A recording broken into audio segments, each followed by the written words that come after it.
Okay, let's start the next session. This session is gonna be I said database integration testing using test containers.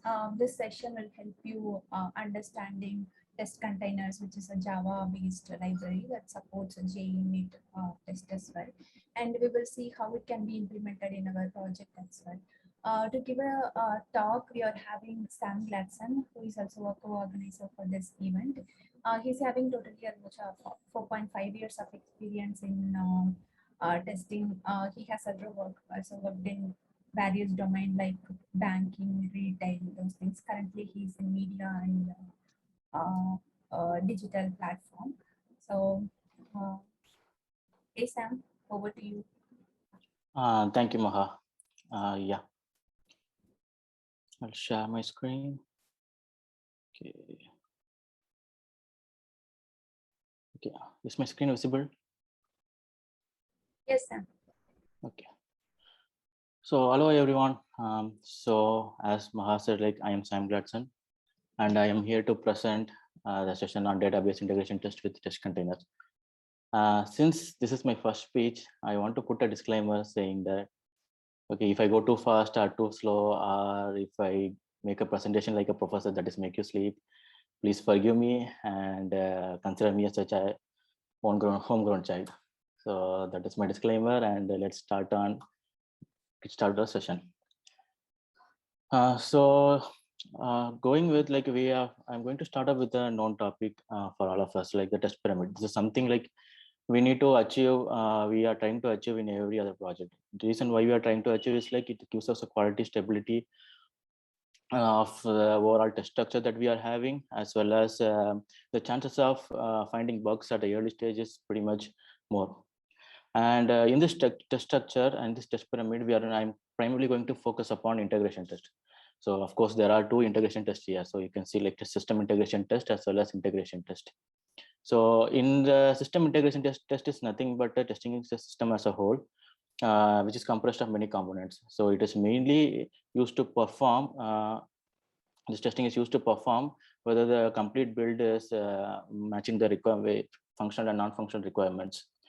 And that is a system integration test. And with integration test, as the name suggests, like it is integration of two or more software units and being tested simultaneously, and whether by integrating it is working perfectly or not.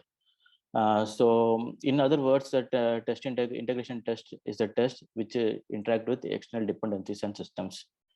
So why we need this integration test? So what is the purpose of this integration test? So suppose as you see, as in the test pyramid, you see like the test pyramid has to cover a major chunk of test cases, and upon moving up the stages, like the test case should be low and E to E should be very minimal. So that is basically the principle of test pyramid. And a unit test is fine, but if a system which has lots and lots of external dependencies, or which interact with other systems or databases, if the integration testing is not proper, what we might face is like we might not know how it actually behaves in the real-time production environment. So in order to overcome that, we have integration test. And in order to make this integration test robust and as independent as possible, so we are using testing containers. We are making use of test containers. So what are test containers actually? So what are test containers? So test containers is nothing. Okay, one second. Test containers, as I said, like it is a library. It is a library that supports test. So not only it supports test, but also it provides some lightweight throwaway instance of a common database as element process, or anything such as Kafka, Nginx servers, local stack, and many other things that can actually run in a Docker container. So for all those who are pretty much new to Docker container, a Docker container image is a lightweight and standalone executable package of software that includes everything that needed to run an application, meaning that it has a code, it has a runtime environment, it has system tool, it has system libraries, and any settings that it needed to run an application, it will all be included in the Docker container image. So as I said, right, the test containers, it supports test. So what kind of test it supports? So the test it supports is like the data access layer integration test, application integration test, as well as UI and acceptance test. Yeah, yes, this test container will support UI test using Selenium WebDriver. So as mentioned, like the test container, so there are so many languages that being present here in this system, in this world, right? So there are so many languages and framework. So upon this, what test container is supported is like the languages and framework supported with test containers are Java, Golang, Scala, Python, Rust, and JavaScript. It also supports Node.js. And for .NET Core, the development is still in progress and it's in the early stage. So right now, .NET Core is not used. .NET test containers for .NET is not still in use, but in future it will be running. And also this session is all about databases, right? So the test containers supports many databases, such as some of them are listed here. So here you see like it supports Postgres, it supports CockroachDB, MySQL, MariaDB, and Neo4j and MongoDB. As you can see, like it supports both SQL and non-SQL DBs also. So these are the basic things about the test container. So let's move on to some examples. So we are all familiar with Java, right? So let's get on some example with Java. So before seeing the example in Java, so we might need some actual prerequisites. So what are the prerequisites that we need is Docker and the Java Virtual Machine Testing Framework, such as JUnit 4, JUnit 5, Spark, and yes, it doesn't support TestNG right now. So it's also in progress. So TestNG support will be also coming up. And so let's get on to the example. So I will just show you an example, like what is how the testing was done before test containers and how it is after test containers using a simple Redis cache.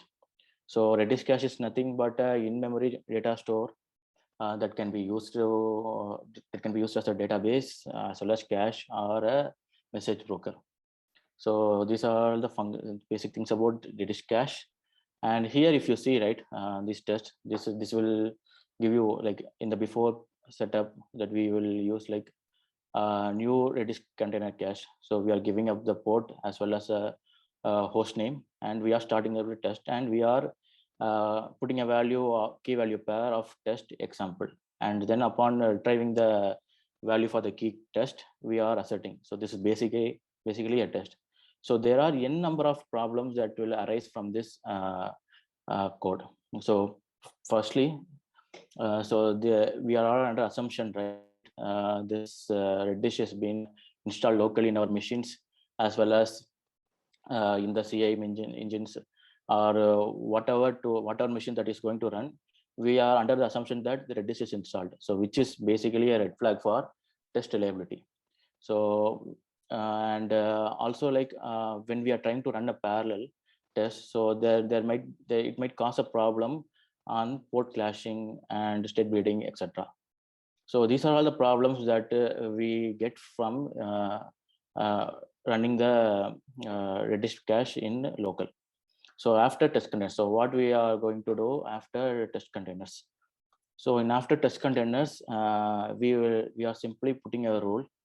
So saying that whenever you are having this test, you start up a Redis, you pull down a Redis image and start up a container with the port 6379. So we can get a port of 6379, or without port also we can write it. And in the setup, like we can just like, so test containers use randomized customized port for every containers it starts. So we can get it actually this ports from the runtime. So with expose ports, we can like here test container use this port, but without exposing that, we can get it from the runtime itself. So as you can see that this Redis container is this Redis container is in getting the host from the container itself, as well as the map port. So now it is starting up the container. So in this host, in this port, you start up a Redis container, and we are writing the test in the same way like we did before test containers. So this will reduce us numerous problems, right? The test is independent of each other, independent of anything that you want to depend upon, like installing the Redis locally or in the same machine. So it just pulls down a Docker image, and it just gets the host and the map port, and it starts up the Redis container, right? So that's basically about the test containers. This is a simple one.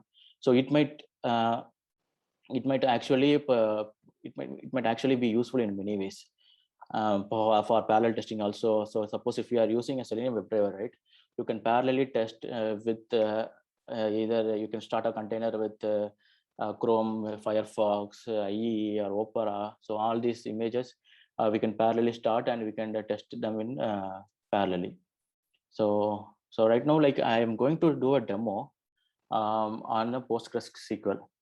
So let's see, like, how it is getting run in the actual environment. So still, guys, any questions so far, or any other things that I need to answer? Okay, I will take the silent as a yeah, no, and I will proceed with the demo. So here, if I'm going to have a sample PostgreSQL test, right? So it extends from the abstract based test. So I will just start with the simple one. The test simple, like, so in the before each method, like here I'm using JUnit 5. So in the before each method, I'm adding, like, what are the images that you need to pull from the Docker Hub. So I'm giving as a PostgreSQL containers, and I'm giving the version that it needs to pull. And Alpine. Alpine is from the Docker Hub. Alpine is a small version and a secure version of the actual Docker image. So we will have a less than small version. And so first we will just start off with a simple test.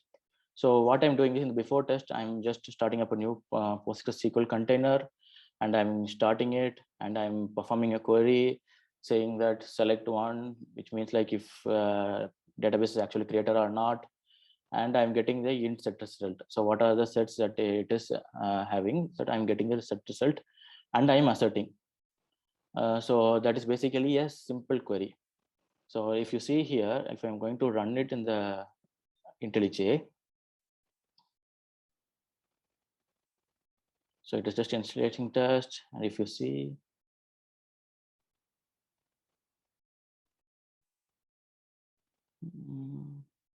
yeah.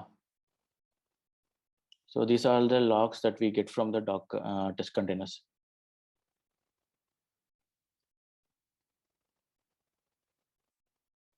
So it is saying, like, the Docker desktop is up and running. So it is up here, it is running, and it will say like default images. So if the image is already been present in our system, it will use upon that image, or else it will pull down from the Docker Hub. So right now, like, I am having this image, this Postgres 1.3 alpha in my system. So it is just using that image. So as you see that, it is creating a container for the image, Postgres 11.3, 11.13 Alpine, and it's getting started.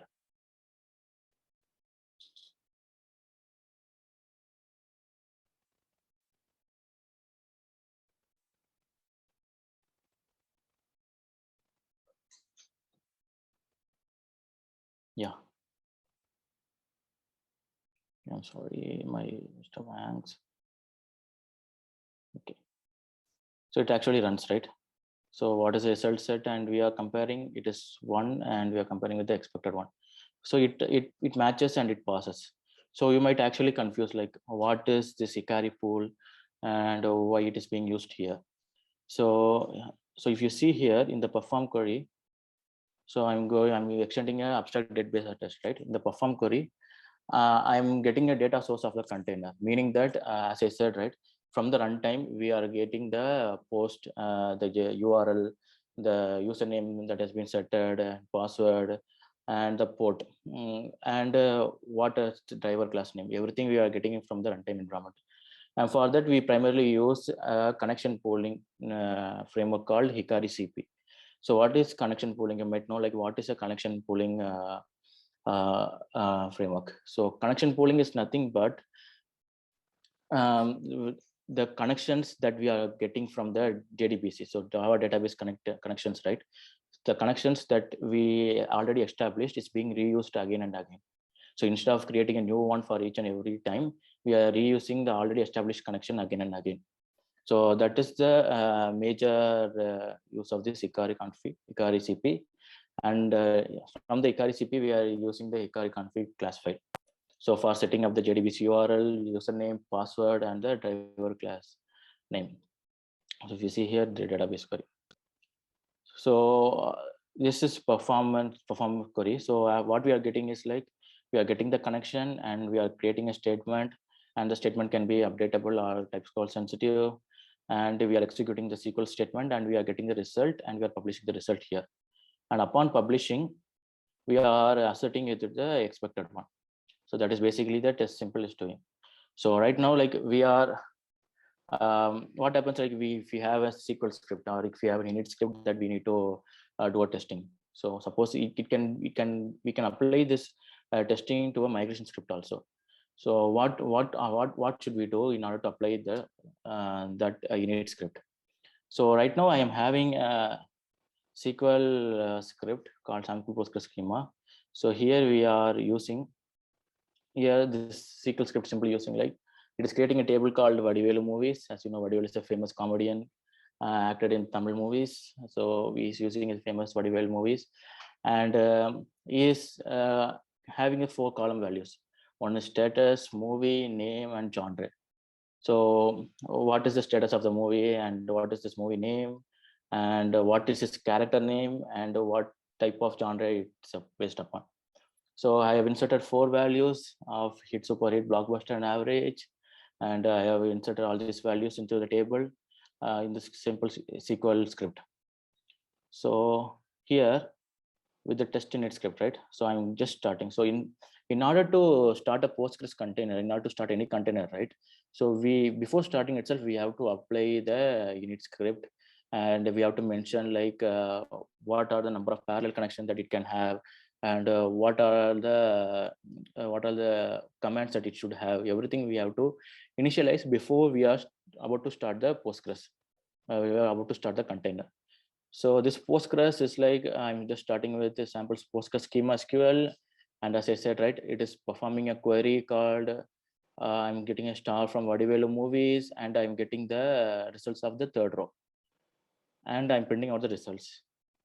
And in the get results, again, I'm performing a query called, I want the name of the Vadivelu movie character where the status is true. So I'm getting the value, and I'm asserting it. So if you see here, I'm again running it.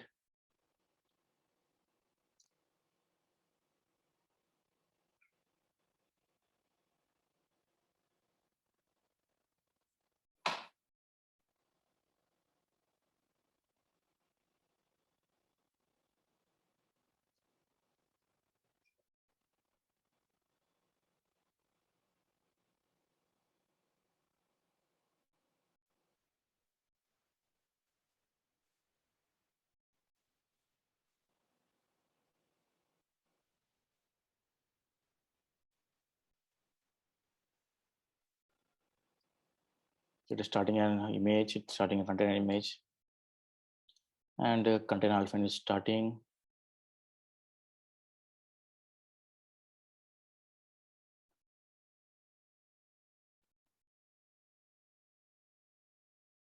Okay, it is saying, right?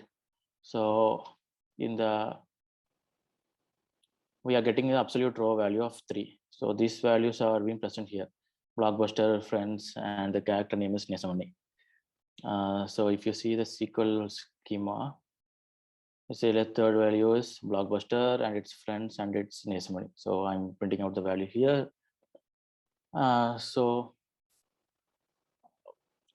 you want, so already, if you are seeing here in the run environment, it is printing out logs, right? So if you are not comfortable with these logs and you want to know like what absolutely these logs, this test container is doing, so they have a method, they have a method name that can print out the logs, right?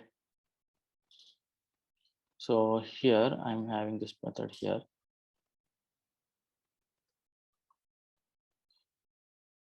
So I'm just giving out another value, another name.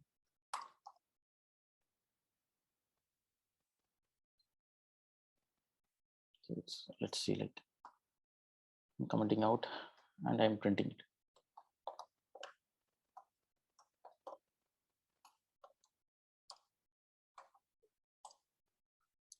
So logs. So what I will do is here is I will remove the container that it has. So right now I am having a Docker image, right? So I will remove the Docker images, and you will be seeing that how it pulls out the image and it starts up the container, everything. Pardon me. So I'll just use here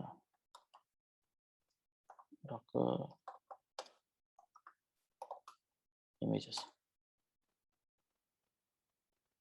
Right. So there are some Docker images that I'm using. So right now I'm using the Postgres Alpine, right? So I'm removing this Docker image.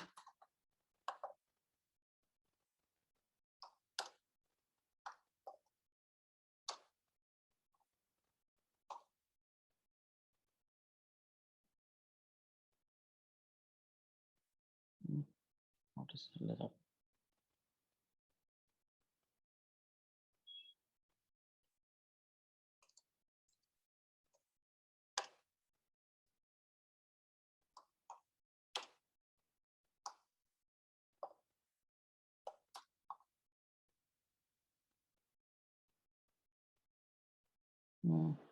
I can see.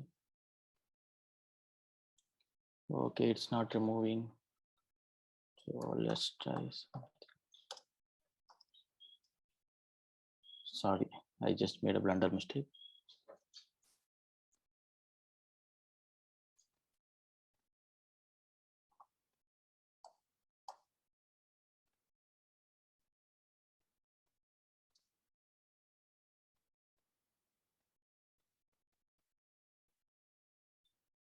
Okay, it is deleting this Alpine images, right? It deleted the Alpine image. So right now I'm starting this thing. So what it will do, like, for IMSA right? So for all Tamil peoples here, you know that IMSA is a mega hit. It's a blockbuster thing. So we are giving it as a hit, right? So I am going to update the status to mega hit. So it is right now building, and when you update it, you will receive the logs, and I'm going to assert the change value. So whether the whether the updated value is equal to the value that we are expecting.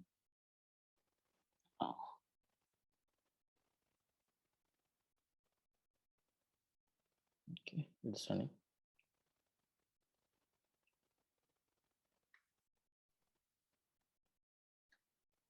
So, I mean, we have one question in Q&A. Okay. Okay. Are we verifying DB test choosing?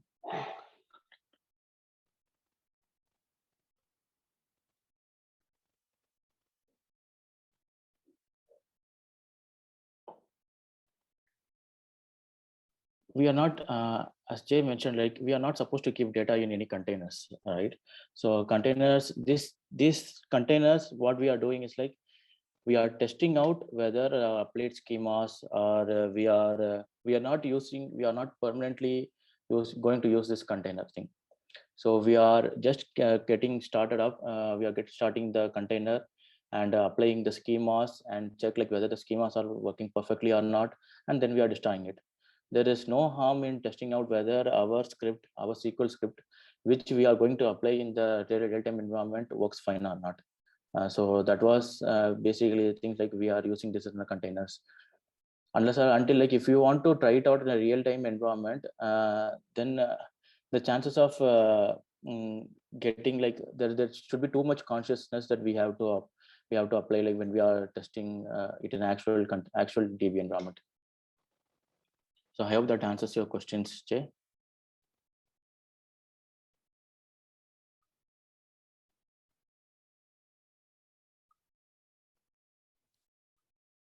Yes, sir. Okay. So as you can see here, right, it is starting to pull the Docker Postgres Alpine images. So it will take around some time. Since it is an Alpine, it will be less than a minute, and I hope so.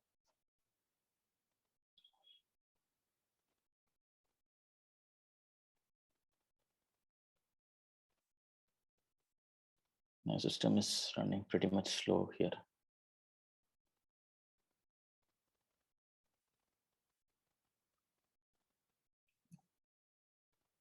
The Docker hangs up. Yeah, it's starting. Yeah, it now said like the images pull have been completed, and it's again starting up the image and starting the container with the ID.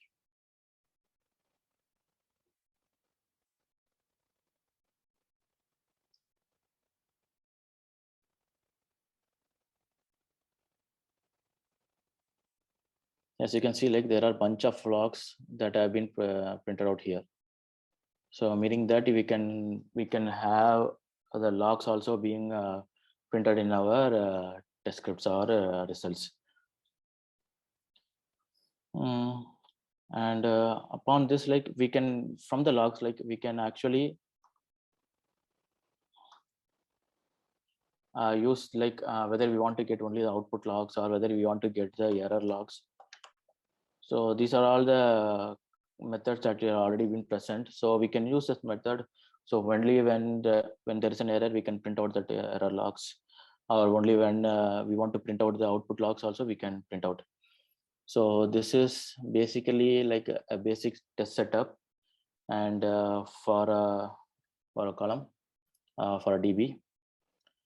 And as I said, right, whenever we want to start a container, we have to give the command easily.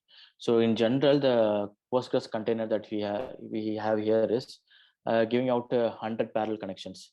So right now, like we are only we can override it with saying we can override it with the command saying that the maximum connection should be limited to 42. So we can also we can test that also, whether our parallel connections can be overridden or not.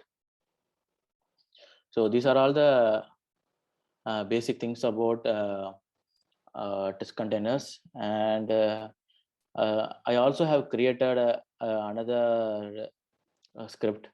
So as I said, right, this is related to the WebDrive. This is not this is completely offset from what we have been discussing in the past half an hour. So this is completely different. Like, so Selenium WebDrivers, we can start as you see, right? We can spin up the container for Chrome, Firefox, Internet Explorer, and Opera, and we can start the containers parallelly also. So this is basically a test that I want to share with you guys. And that's it from my side. And any more questions that you guys are having?